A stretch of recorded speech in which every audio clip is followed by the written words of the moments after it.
To those of you joining us today, thank you for watching the Woburn Spotlight.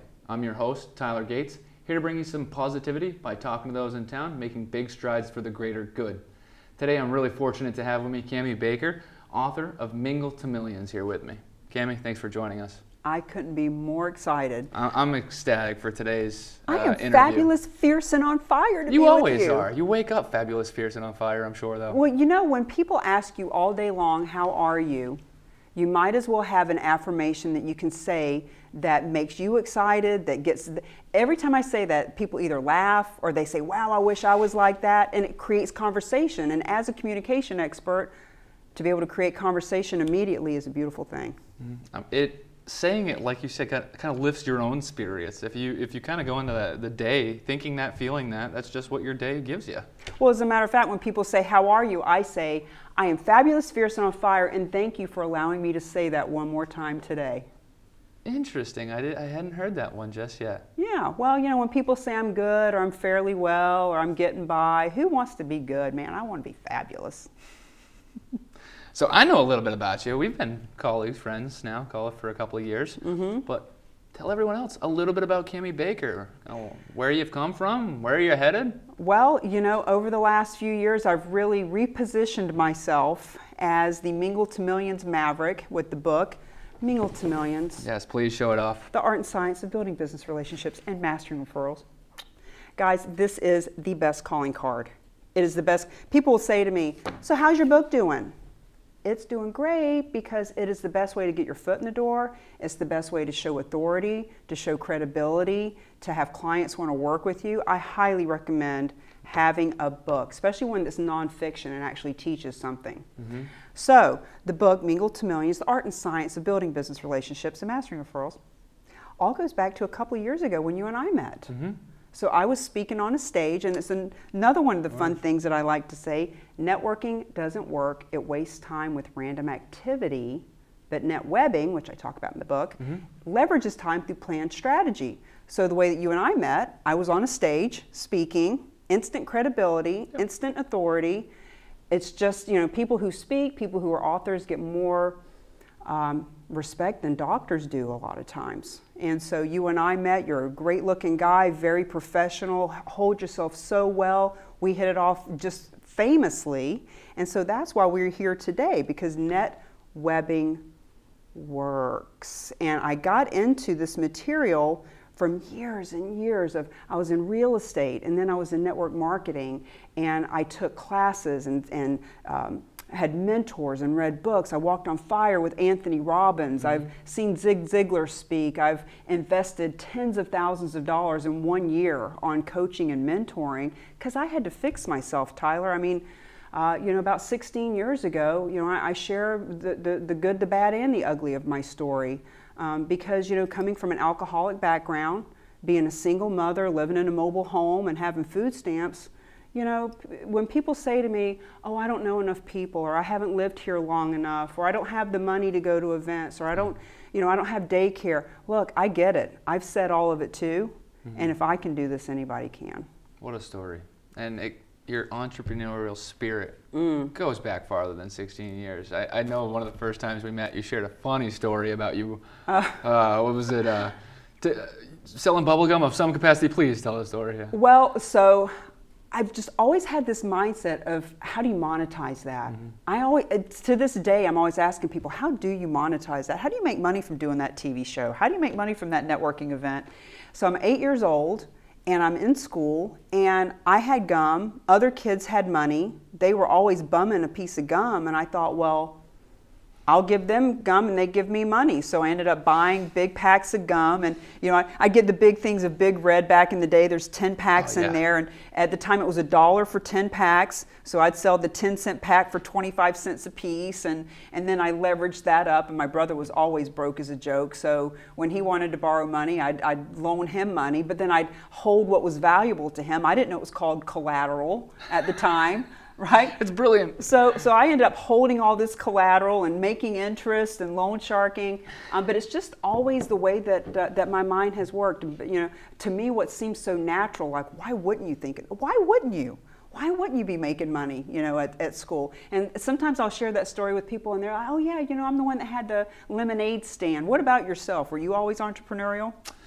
You know, I had a knack for working hard. I grew up in the middle of nowhere, Maine, so I worked on an old farmhouse. So I just realized the figure of, okay, you show up, you work hard, and you add value to the person paying you, and they pay you. So I didn't have as much of an entrepreneurial spirit, but I learned from a very young age how to work. So. Well, it's interesting you say that. You show up, you work hard, and they pay you. I've learned over the years, and I don't know what mentor I heard this from, but when you raise the value of what you're providing, you raise your income. Mm-hmm. So when I owned my bar, when I was 23 years old, I owned a bar for 7 years. Somebody came in and they wanted a Budweiser, it was $2. The value of what I brought to the table was a beer for $2, mm-hmm. you know? But now, the value that I bring when I'm helping someone to rebrand, reposition, market themselves in a different way. You know, people always think it's about networking or net webbing, as I call it, and it certainly is. Mm-hmm. However, it's much bigger than that. How are you being seen and received in the marketplace?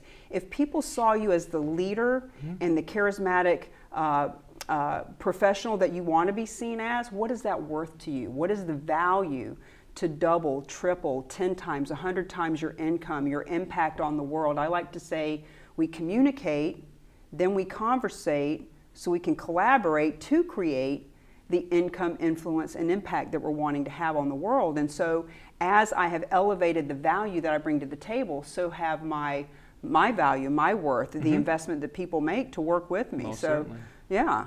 Yeah, interesting concept there. Yeah. Interesting concept. So net webbing, let's dive into that a little bit more, because I feel like we could probably spend a whole day just on that topic, right? So just kind of, where did you come up with the, initially, I'm sure it wasn't more so the name versus the activity. You were doing the activity, did the name follow, or how did that all kind of come to light? Actually, I was blessed by a mentor of mine to give me the word net web, because mm-hmm. Originally I was going to call it net play. We are net playing. I think it was net play when we met, actually, and it had transitioned. It was, and you know, the difference between network and net play was fun, encouraging, yeah, and it was engaging, yeah. Take the work out of network and net play, etc. And I actually was trademarking that word and actually put in all the paperwork. Long story short, I found out somebody else had trademarked it. Fair enough. At the time, in my book, I had already written the book, and it was just before it was coming out in print. And I called my editor and I said, we got to change it. And it wasn't just changing a word, now it was changing a bit of the concept. Yeah. But the beauty of it is that when this mentor of mine said, hey, I'm going to give you a gift today. She said, it's my birthday, but I was given this download in my sleep last night. Do you want it? I said, sure. She said, yes, please. She said, NetWeb. I thought, I don't get it. But very, very quickly, it all fell into place because of the analogy that I use in the book. You've seen the archetypes at every event you've gone to. I've seen them tens of thousands of times. People that are watching, if you've ever been to a networking event, you've seen the spraying of the cards, the spraying and praying, the repelling, spraying nature of the skunk. You've seen the, can I have your card? Can I have your card? Can I have your card? Can I have your card? Can I have your card? The people that are squirreling those stacks of cards in their pocket and in their desk, etc. They're the squirrels. Mm-hmm. You know, the sharks. Dun, dun, dun, dun, dun, dun, dun, dun, dun, dun. Will you buy my product? Will you set an appointment with me? Will you join my business? Will you sign my contract? And the whole time you're talking to them, they're looking around the room looking for the next best thing. Mm-hmm. You know, so the net web just came so beautifully together because of the spider analogy and because of the worldwide net web. Yes. So it's not just about face-to-face, belly-to-belly interaction. People will say to me, well, I do most of my networking or my communicating online. Okay, great. Let's talk about the net web. What does the spider do? If we don't want to be the shark or the squirrel or the skunk, the spider is very strategic. The spider doesn't just show up and see what happens. She or he places those contacts, those web, and they interact and they cross over. Let me introduce you to someone. Let me go to this event specifically. Let me get a speaking engagement over here. Let me learn the language and the body language and the personalities and the tonality and how to communicate and bridge the humanity gap. So as we are doing all that, we create that web, that net web, as we are net webbing. Mm-hmm. When the spider has that web, what does she do? She sits back and she waits for that which she wants to come to her. And so that's the analogy that actually really came really clear for me. So net play was fun, and it was fun and frisky and playful. Net webbing is strategic. It's business savvy. It's okay, let's create this net web, and it's going to take effort, but so doesn't networking. Let's take the work out of networking and net web to build our network. Your mentor, it was truly a great day that she thought of that or had that downloaded overnight. And but that fits you from what I know about you. That was, you're very strategic. When I met you at that event, like you had said, you reach out to people knowing they're going to be there. Do you mind touching on that a little bit? Just kind of the process that you go through before net webbing or getting out there and networking? Thank you for asking. I do everything in threes. I've become the alliteration person that does things in threes. So I'll say it and then I'll explain it. Yes. There is setting the intention, then there's paying attention, and creating the retention. So before a networking event, and by the way, networking events aren't just the chamber or the women's group. Networking, we're doing it right now.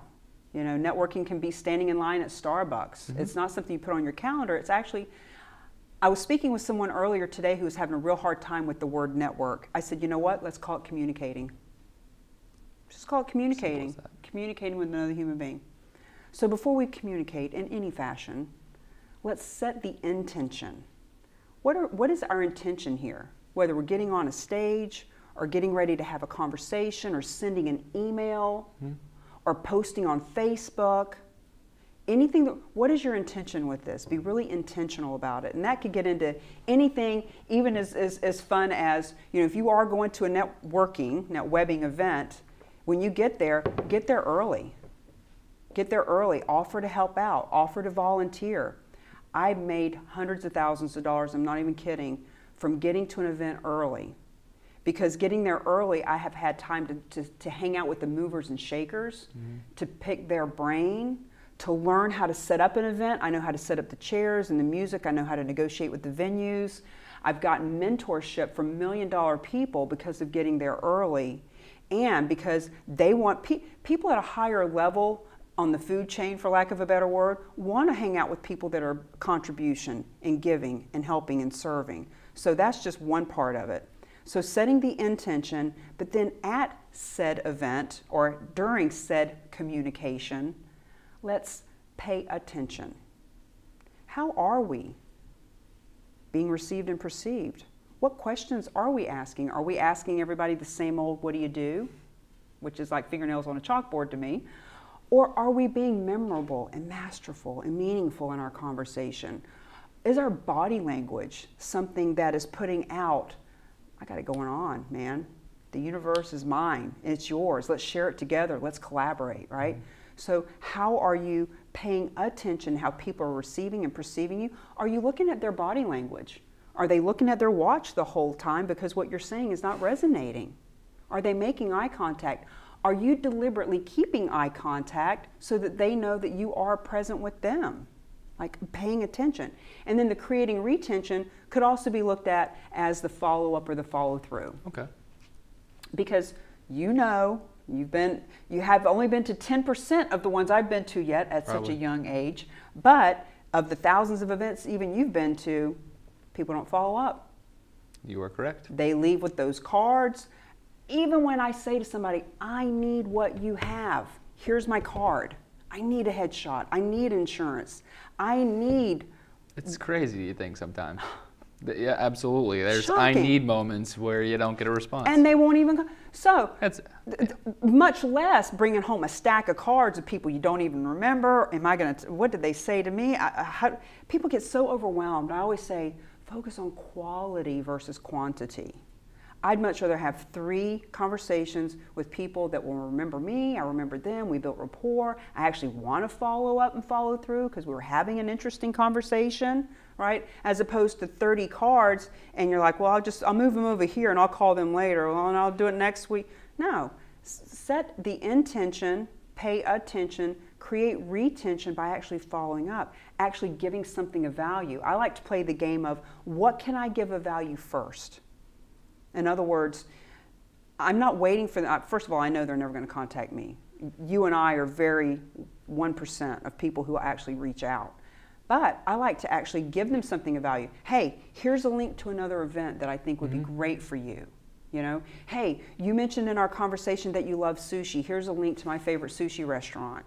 Hey, you know, if it's somebody that you really want to get in front of, hey, I just bought you a Groupon for a free skydive lesson, whatever it is. I mean, that might be the best $200 you ever spent if that's a CEO who you want to get your foot in the door and get a $10,000 contract with. In other words, you know, creating retention of the resources, relationships, and revenue that rock.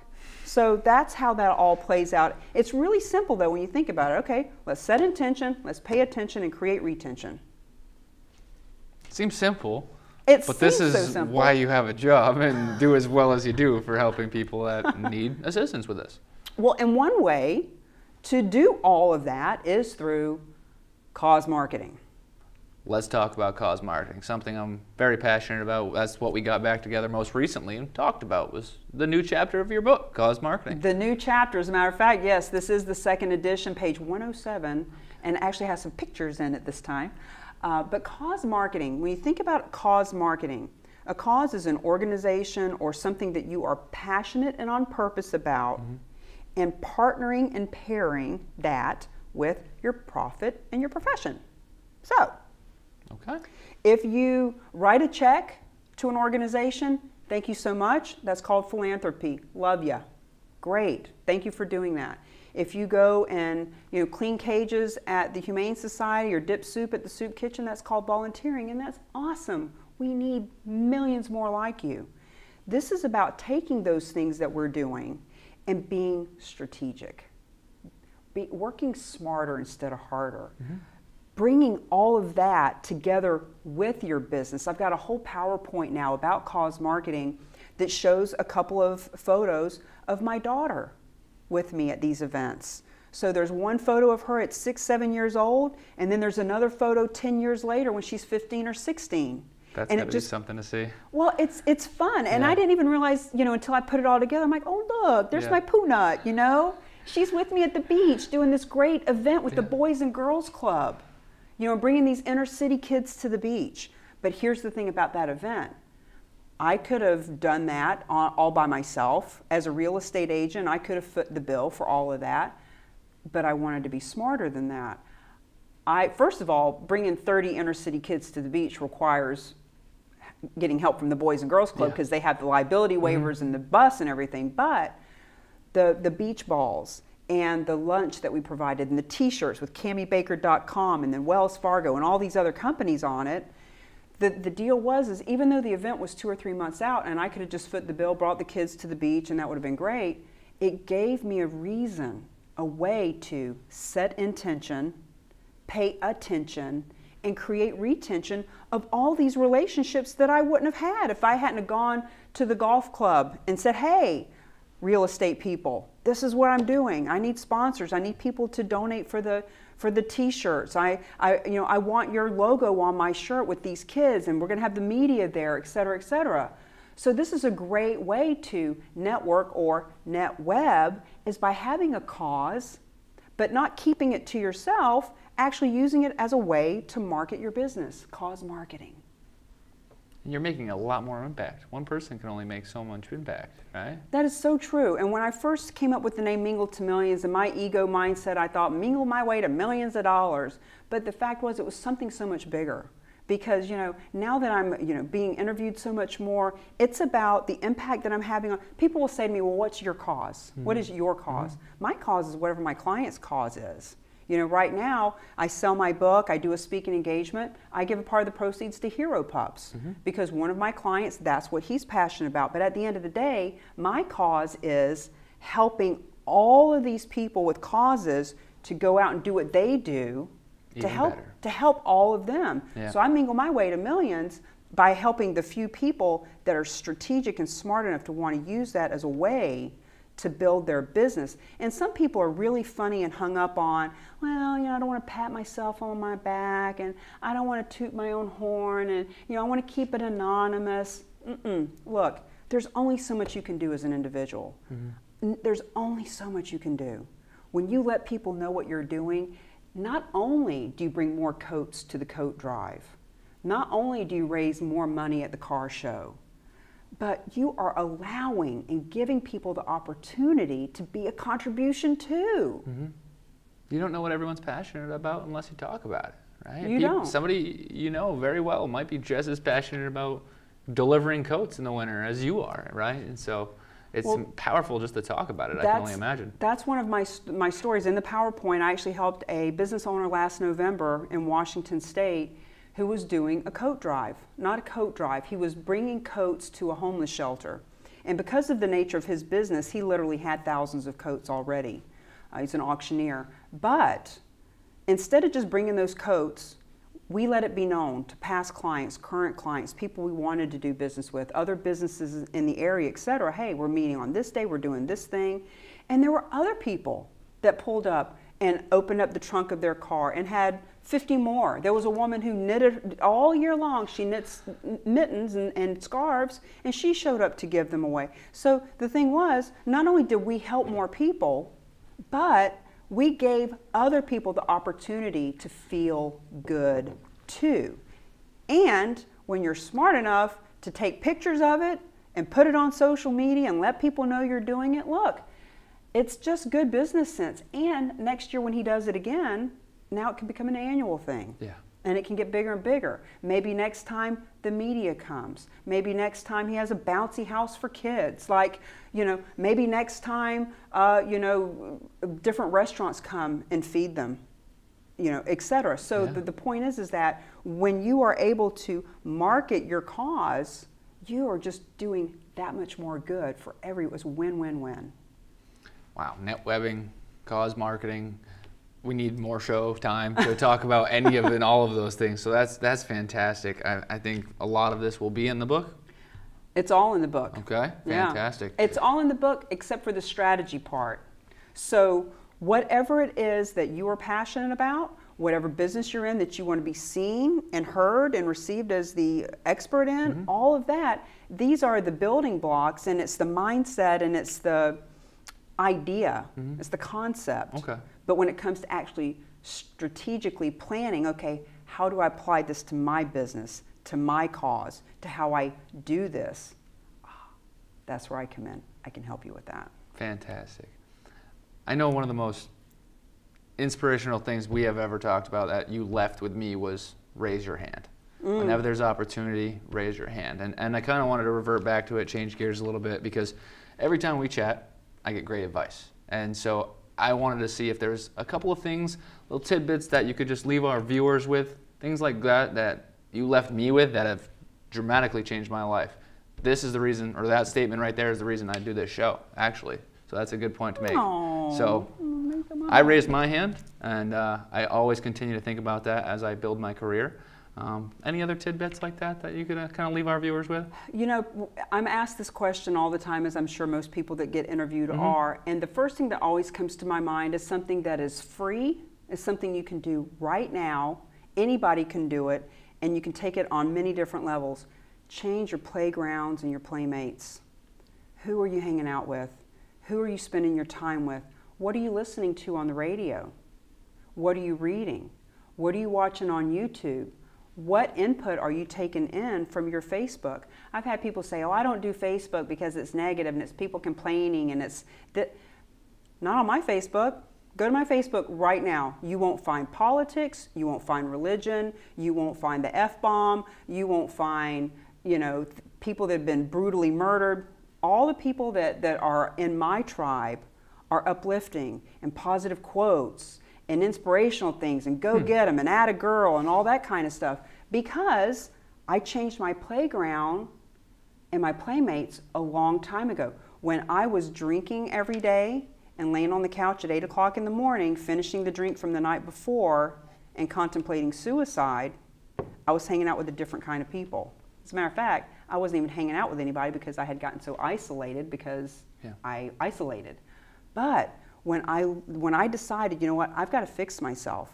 When I picked my daughter up from school that day, and when she was looking at me with those little eyes at 2 years old, and I could smell the alcohol in my own breath, and I realized I had to fix it, I changed my playground and my playmates. And I found someone who had already done that which I wanted to do so that they could help me. So the advice is change your playgrounds and playmates, and don't get advice from people who haven't done that which you want to do. People that are telling you that won't work, that can't work. You know, I've got a guy I'm working with right now who's a real estate attorney. Great, real estate attorney. Very respectable occupation. People love that. Well, all of his friends are telling him, you can't do this, you should stay with that, stay with that, stay with that. Well, he wants to do something else in the entrepreneurial world, in the investing world, etc. So, you know, for him to make that transition, he's going to change his playground and playmate and start hanging out with people who support him and tell him, yes, you can do it, of course you can do it, and here's how you can do it, because I've already done it. That's exciting. That is exciting. Starting to shift that mind frame, and like you said, change your playground, change your playmates, and the mind frame, I'm sure, follows. Every time, I'm sure that you've seen that yourself. I'm sure that you know, you can tell. All you have to do is talk to the 5 people someone hangs out with the most, and you know who they are, don't you? Yeah, usually. Yeah. All right. Yep. So that would be the first thing, including what are you reading, what are you listening to in the car. You know, what are you watching? People will say, well, I don't have time for, you know, big rah-rah seminars. That's not my style. Nobody said that. Just don't watch the news every night and get bogged down with politics. Don't, you know, if you're watching YouTube, take 5-10 minutes to watch inspirational stuff. I love sometimes just to put in inspirational video, bam. Yeah. Yeah.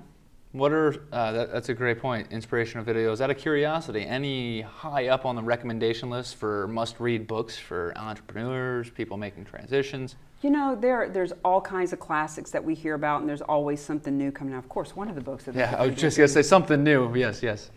Of course, my book. One of the books that there's two really simple reads that totally transform my mindset.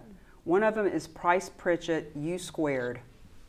U squared, the letter U or the word U with a little 2 on it, U squared. And this, it's a pamphlet. It's like 40 pages. You can literally read it in 3 hours. But it was something that was so transformational for me when I was starting out, when I was newly sober, when I wasn't ready to read a whole book, much less one that thick or with complicated words. This is a really easy read, by the way. I think you've read it, so you probably know that. But Price Pritchett was very easy. It helped me to understand U squared. People say, oh, you got to take baby steps. It doesn't say that. It says quantum leaps, baby.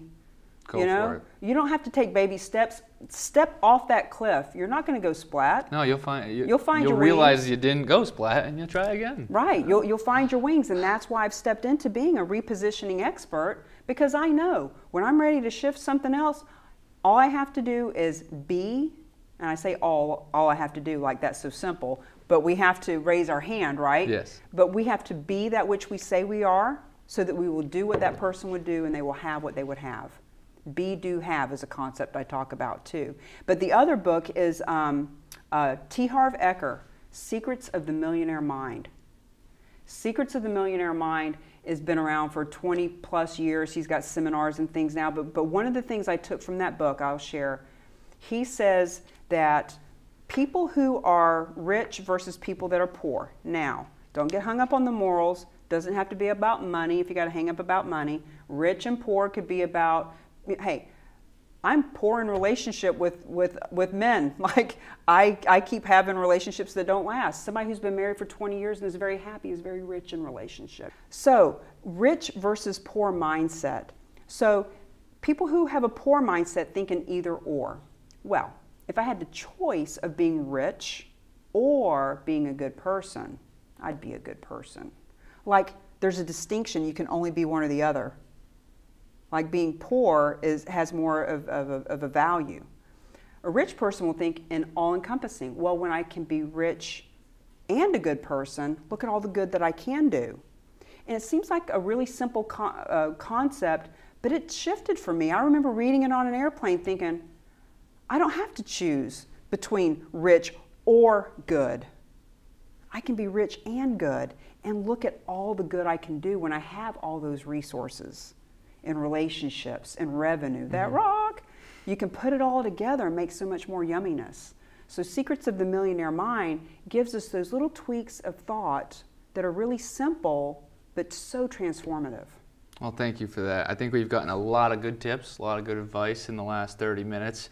Anything that you'd like to leave our viewers with today? A little bit about your book, a little bit about you. Please feel free to speak what's on your mind. You know, I am just passionate about helping people to be that which they say they are. Help them step into being it. I see people all the time, well, this is what I used to do, what I want to do, and what I could do, and what I'm thinking about doing. Not what you're thinking about doing, what you are doing. Not what you will do, who you are right now. And that's what I do with the positioning with people. So whether it's an individual, whether it's a company, whether it's, you know, a whole business that wants to be repositioned in the marketplace, well, who is it that you're wanting to be seen as? Because I can help you with that. I've done it myself numerous times and in a short period of time, very short period. Within a 2-month period, I can chameleon and change into something else if that's what I want to do, and I can help other people to do that too. And it's all about being, just totally owning it, like own it from head to toe, who it is that you say you want to be, because when you be that person, you will do what they will do, and you will have what they will have. Well, thank you for that advice, and thank you, Cammie, for coming on today. I really appreciate you coming on. I'm so glad you raised your hand. I raised my hand, and look at us now. Yay! So thanks. Thank you. And thank you for watching today's show with Cammie Baker, fierce, fabulous, and on fire. Remember, we all have one life to live. Let's all do our part. I'm your host, Tyler Gates. Join us again next time for another episode of the Woburn Spotlight.